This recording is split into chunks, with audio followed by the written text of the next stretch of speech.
இன்றே டவுன்லோட் செய்து உங்கள் ஃபேவரட் ஷோக்களை என்ஜாய் பண்ணுங்க. அதான் மாமாவே சொல்லிட்டாருல, போய் வேலையை பாரு. இல்ல, நான் போய் தான் ஆகணும். ஏய், என்ன? அங்க அக்காக்கு ரொம்ப சீரியஸா இருக்கு. நான் போய் தான் ஆகணும். என்ன விடுங்க. அப்படிலாம் உன்னை விட முடியாது. இங்க பாரு, நீ போனா மாமா உன்னை கட்டி போட சொல்லிருக்காரு. எனக்கு அதை பத்தி யோசிக்கல நேரம் இல்ல. விடுங்க. அம்மா, மனுஷன் இவ. இப்படி என் பிள்ளைய பிடிச்சு தள்ளிட்டு போறா. இத கேட்க இந்த வீட்ல ஆம்பளைங்க யாரும் இல்லையே. கையில அடிபட்டுடுச்சா? பாத்துமா. அச்சச்சோ. மேடம், நீங்க உள்ள போங்க. Okay sister. அடுத்து நீங்க தான் ரெடியா இருங்க. சரிங்க. உள்ள போனா கண்டிப்பா பிரெக்னன்ட்டா இருக்கிற விஷயம் அப்பாக்கு தெரிஞ்சிரும். இப்ப என்ன பண்றது? மேடம், சொல்லுங்க. கைனகாலஜிஸ்ட பார்க்கணும். அப்பாயின்ட்மென்ட் வாங்கிருக்கீங்களா? ஸ்ட்ரைட்டா போய் ரைட்ல போங்க. இதுக்கப்புறம் கரெக்டா செக்அப் பண்ணிக்கோங்க. சிஸ்டர், சொல்லுங்க மேடம். ரிசப்ஷன்ல இங்க தான் வர சொன்னாங்க. டாக்டர் பார்க்கணும். ஆமா, இங்க தான்.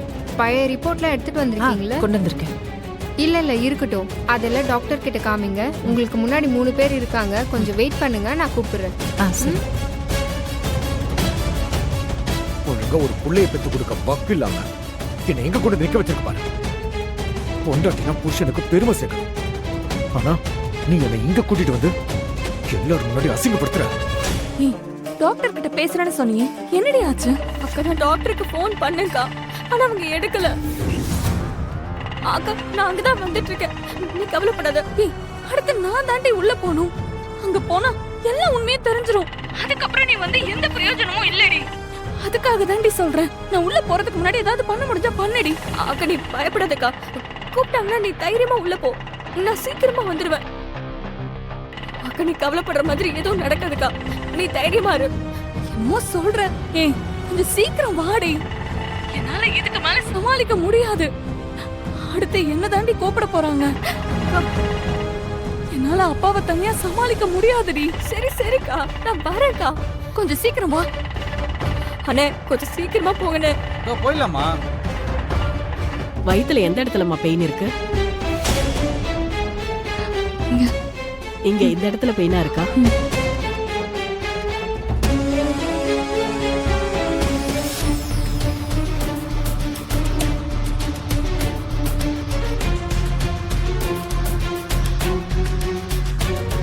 உண்மையாவே உனக்கு அஜீர்ணம் தானாமா? ஆமா டாக்டர். உண்மை சொல்லு. டேட் தள்ளி போய் எத்தனை நாள் ஆச்சு? டாக்டர், என்ன மன்னிச்சிருங்க டாக்டர். நான் உங்ககிட்ட போய் சொல்லிட்டேன் டாக்டர். நான் பிரெக்னன்ட் டாக்டர். அப்பாக்கு தெரியாது டாக்டர்.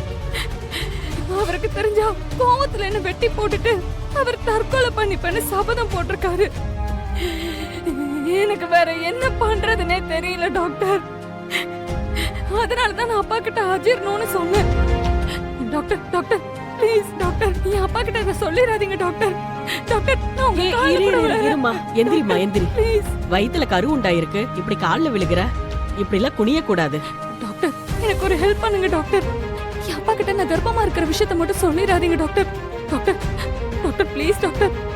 அவர் தாங்க மாட்டாரு டாக்டர். எவ்வளவு பெரிய காரியம் பண்ணிட்டு வந்திருக்க. உங்க அப்பா எவ்வளவு நல்லவரு. தனியால உங்க 2 பேரையும் வளர்த்தாரு. உன்னால எப்படி இப்படி பண்ண முடிஞ்சது?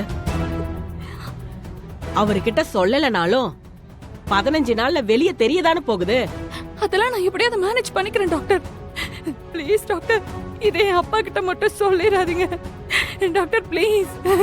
என்னால இந்த விஷயத்துல பொய் சொல்ல முடியாதுமா.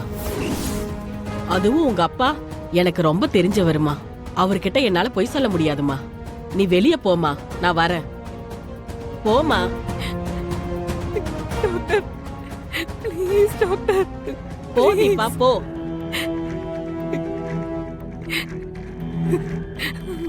டாக்டர்,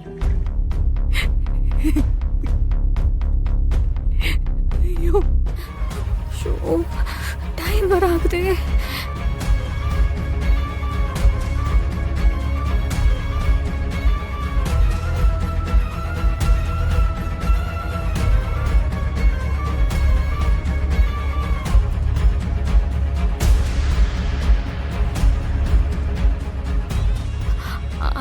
லேட் ஆகுமா? இதோ கொஞ்ச நேரம் அதை பாத்துறேன். அண்ணா இன்னும் எவ்வளவு நேரம் ஆகும்னே?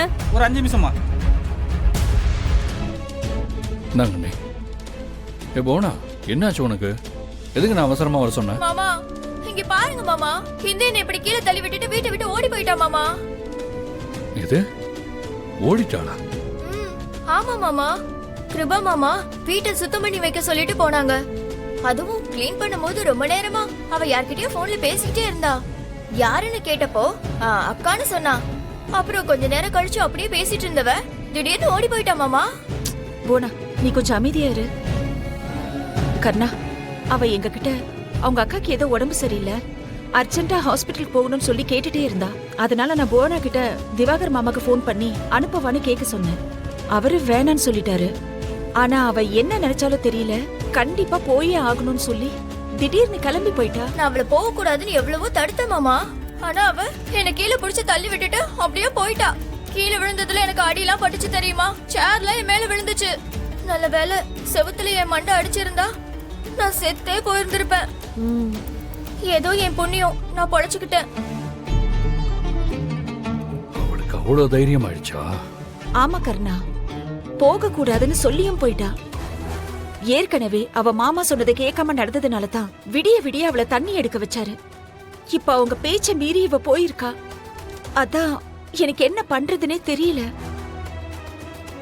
வந்து 2 நாள் கூட ஆகல, அதுக்குள்ள என்னென்னலாம் பண்ணி வச்சிருக்கா பாத்தீங்களா?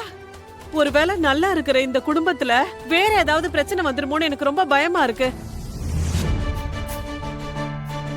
கர்ணா, இங்க வா.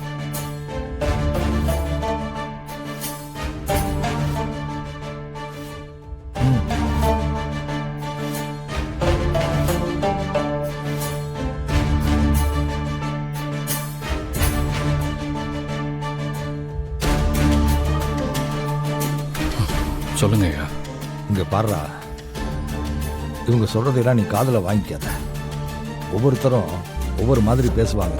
இவங்க சொல்றாங்களேன்னு நீ உங்க அண்ணங்க மாதிரி அவன் மேல கோவப்படாத. பின்ன என்னங்க ஐயா, போன அவ காயப்படுற அளவுக்கு தள்ளி விட்டு போயிருக்கா. திவாகரன் இங்க இருந்து போக கூடாதுன்னு சொன்னதுக்கு அப்புறமா கிளம்பி போயிருக்கா. அவளுக்கு எவ்வளவு இருக்கணும்? அப்படி இல்லடா, அந்த பொண்ணோட இடத்துல இருந்து நீ யோசிச்சு பாரு. அவங்க அக்காவுக்கு உடம்பு சரியில்லை, ஏதோ பிரச்சனை, ஆஸ்பத்திரிக்கு கூட்டிட்டு போயிருக்காங்கன்னு போன் வந்துச்சு. என்னதான் இருந்தாலும் அவளோட கூட பிறந்த அக்கா இல்லையா? தான் ஆடாட்டினாலும் தான் தசையாடும்னு சொல்லுவாங்க. அது மாதிரி இவ போய் அவ அக்காவை பார்க்கணும்னு தோணாதா என்ன? அவ அக்காவுக்கு கல்யாணம் ஆகணும்னு தான் இந்த வீட்டுக்கு மருமகளா வந்து இவங்க சொல்ற எல்லா வேலைகளையும் செஞ்சுக்கிட்டு இருக்கா. அப்படிப்பட்ட அக்காவுக்கு ஒண்ணுன்னா பார்த்துக்கிட்டு சும்மா இருப்பாளா?